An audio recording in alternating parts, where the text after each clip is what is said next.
종합제 TV 시청자 여러분 안녕하십니까. 2024년 6월 19일 저녁 7시입니다. 지난 4월 10일 집권 여당이 역사적 참패를 하고도 윤석열 정부와 국민의힘이 정신을 못 차렸습니다. 그것을 잘 보여주는 사건이 두 개입니다. 하나는 의료 대란을 수습하지 않고 계속 의료 대란을 촉진시키고 있다는 사실입니다. 두 번째는 윤석열 대통령이 동해 심해에 140억 배럴 초대형 세기적 유전이 있을 가능성이 높다고 발표를 해가지고 터무니없는 대소동을 일으키고 있다는 사실입니다. 윤석열 대통령 주변에는 이 두 사건에 대해서 대통령님이 잘 하십니다라고 칭찬하는 사람들밖에 없는 것 같아요. 그러나 국민들의 눈에 보면은 참 황당한 상황이 지금 전개되고 있습니다.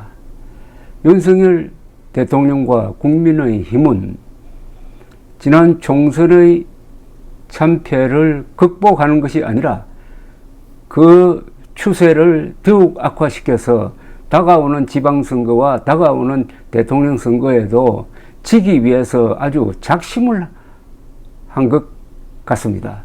윤석열 대통령이 의료 대란과 석유 대소동을 통해서 잃은 것이 있습니다.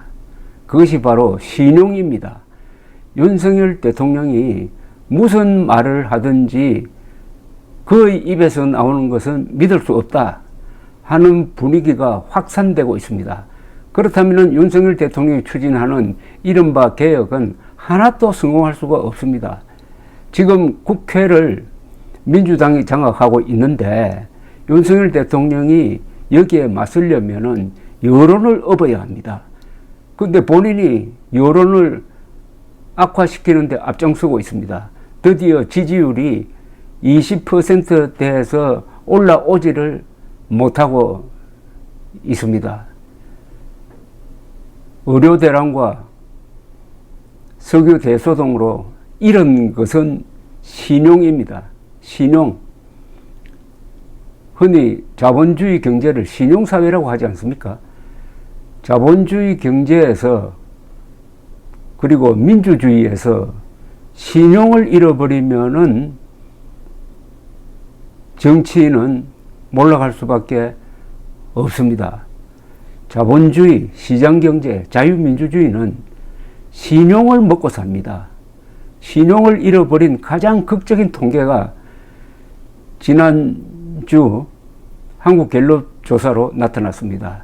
윤석열 대통령이 지난 6월 3일 긴급 발표를 하면서 동해 심해에 140억 배럴짜리 초대형 유전이 있을 가능성이 매우 높다 라고 발표를 한 데 대해서 2주가 지나니까 그걸 믿을 수 없다고 생각하는 유권자가 전체의 60%, 믿을 수 있다고 하는 사람은 28%밖에 안 됩니다. 이 28%는 윤석열 대통령의 지지율하고 똑같습니다. 지지율하고 똑같습니다. 그러니까 윤석열을 지지하는 사람만이 믿는다는 건데 윤석열 대통령을 지지하는 사람이 일부 보수층으로 한정되어 있습니다. 보수층에서도 반 정도는 윤석열 지지를 철회하고 있습니다. 그런데 이 통계는 다른 통계와 또 다릅니다. 윤석열 대통령 국정평가 못한다 60%와 윤석열 대통령이 발표한 그것은 믿을 수 없다는 것은 다릅니다. 후자가 더 심각합니다. 윤석열 대통령이 정책을 발표해가지고 거기에 찬반 표시를 하는 거, 그건 60% 반대가 있을 수가 있습니다. 그러나 윤석열 대통령이 A라고 발표를 했는데 그걸 A라고 믿는 사람이 28%밖에 안 되고 60%는 안 믿는다고 한다면은 60%의 유권자는 대통령을 거짓말쟁이로 본다는 뜻입니다. 근데 이게 지나친 평가입니까? 아니잖아요. 우선 그 발표 내용이 거짓과 왜곡이라는 것이 2주일 동안의 언론의 집중적인 보도를 통해서 확인이 되었습니다. 140억 배럴은 황당한 숫자다. 공상의 숫자에 불과한데 대통령이 마치 실제 할 가능성이 농후한 것처럼 발표를 했다. 그리고 140억 배럴이라는 황당무계한 숫자를 내어놓은 회사가 세계적인 평가 회사라고 했더니 알고 보니까 세금도 제대로 못 내가지고 영업정지를 당한 1인 기업이더라. 이렇게 하면 누가 믿습니까? 대통령이 우습게 된 거죠. 그럼 대통령도 석유공사에 속아가지고 국민을 속인 건지, 아니면 대통령이 앞장서가지고 한 건 하려고 하다가 석유공사가 곤란하게 된 건지, 산자부가 곤란하게 된 건지, 참 어느 쪽이든 이건 정말 나라가 아닙니다. 그리고 의료 대란의 기초가 된 의과대학 신입생 정원을 2,000명 늘린다 하는 그 근거가 있다고 계속 주장해 왔고, 이 근거가 있는 2,000명 숫자를 놓고 그동안에 수도 없이 의사들과 대화를 해왔다고 주장해 온 윤석열 대통령의 말이 서울고등법원의 가처분 신청 재판 과정에서 거짓말임이 밝혀졌습니다. 정부 측 자료를 검토한 고등법원은 비록 가처분 기각 결정을 내렸지만 그 결정문에서는 2,000명 정원의 타당성을 주장할 수 있는 근거가 없다. 그리고 2,000명 숫자를 가지고 의사들과 진지하게 논의한 적이 없다고 했습니다. 즉 2,000명의 근거와 2,000명의 을 둘러싼 논의가 없었다. 근거와 논의가 없었다고 함으로써 그동안에 윤석열 대통령과 그 정부가 한 대국민 보고는 전부 거짓말임을 선언했습니다. 그런데 언론이, 야당이 이런 사실을 다 듣고, 특히 언론이 정부 편만 드니까 지금 의사들이 악에 받쳐가지고 지금 거리로 쏟아져 나오는 것 아닙니까? 아무리 언론이 윤석열 대통령 편을 들어도 지금 이 사태의 책임이 누가 더 크냐는 의사 책임이 크다, 더 크다 48%, 윤석열 책임이 더 크다, 윤석열 정부 책임이 더 크다 38%, 거의 비슷합니다. 이게 오래 가면은 윤석열 대통령과 정부 책임이 더 크다는 쪽으로 역전될 가능성도 있습니다. 그러니까 석유 대소동과 의료 대란의 기초가 되는 정보에 대해서 윤석열 대통령이 국민들을 속였다, 거짓말했다. 그러니까 윤석열 대통령을 못 믿겠다. 윤석열 대통령이 무슨 말을 하든지 믿을 수가 없다. 이렇게 된 겁니다. 아무리 좋은 메시지를 전달해도 메시지를 전달하는 메신저를 믿을 수 없으면은 그는 끝나는 겁니다. 그러니까 윤석열 대통령은 지금 부도 사태를 맞고 있습니다. 윤석열 대통령의 말이 통하지 않게 되었습니다. 부도입니다. 부도. 부도는 뭐가 부도입니까? 예금 잔고보다도 훨씬 많은 수표를 발행하면은 그게 결국 부도가 되는 것 아닙니까? 윤석열 대통령은 자기의 실력보다도 더 많은 약속을 하고 있으니까 이제 국민들이 믿지 않고 그 수표를 회수해가지고 이제 부도 처리를 할 가능성도 없지 않아 보입니다. 그런데 윤석열 대통령이 지금 의사들을 향해서 하고 있는 조치라는 것은 그냥 뭐 요약하면은 너 가만두지 않는다, 잡아 넣어버린다, 수사를 앞세우고 있습니다. 그리고 규제를 앞세우고 있습니다. 검사식입니다. 특수부 검사 출신을 대통령으로 뽑아 놓으니까 정치인처럼 행동하는 게 아니라 검사식으로 행동합니다. 의사들을 잡아 넣어가지고 이 문제를 해결할 수 있었다면은 지금 이렇게 하고 있겠습니까?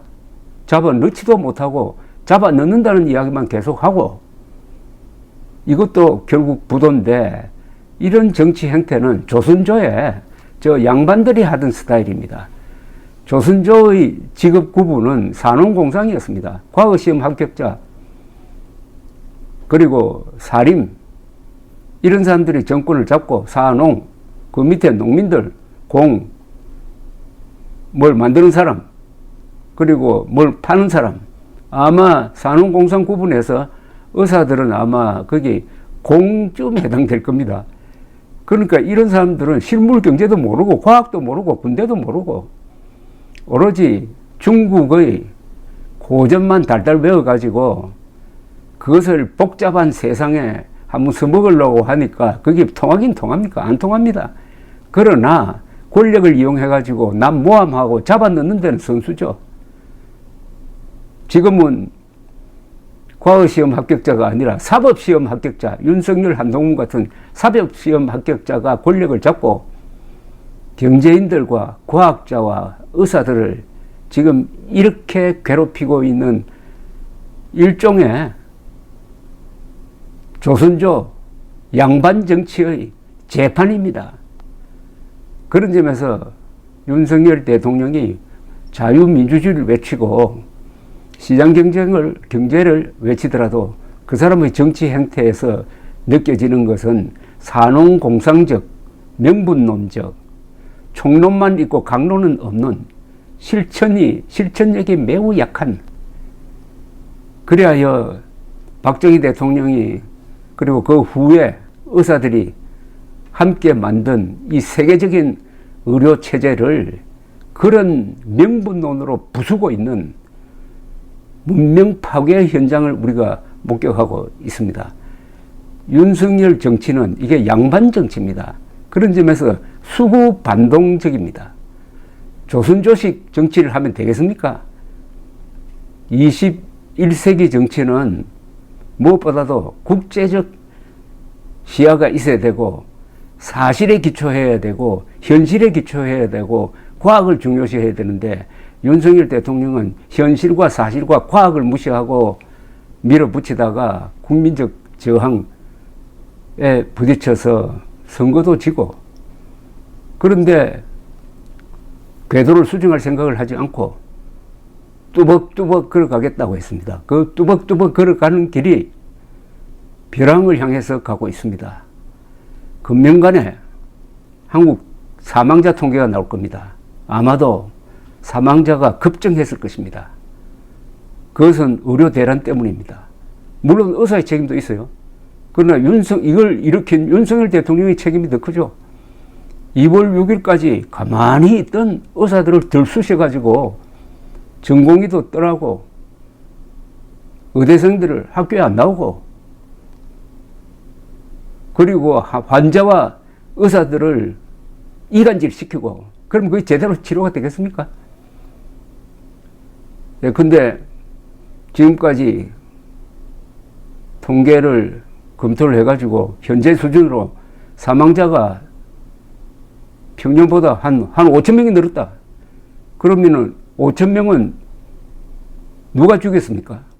수구 반동의 정치는 반드시 두 가지로 개선이 됩니다. 하나는 돈입니다.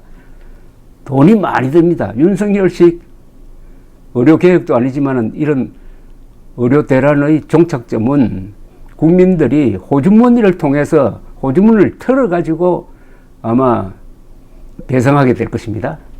그리고 사람의 생명입니다. 생명과 재산을 지켜야 할 윤석열 대통령이 그 국민들의 생명과 재산을 축내고 있다. 는 이야기가 나오기 시작하면은 윤석열 대통령은 뚜벅뚜벅 걸어가던 그 절벽에서 떨어지는 거죠. 감사합니다.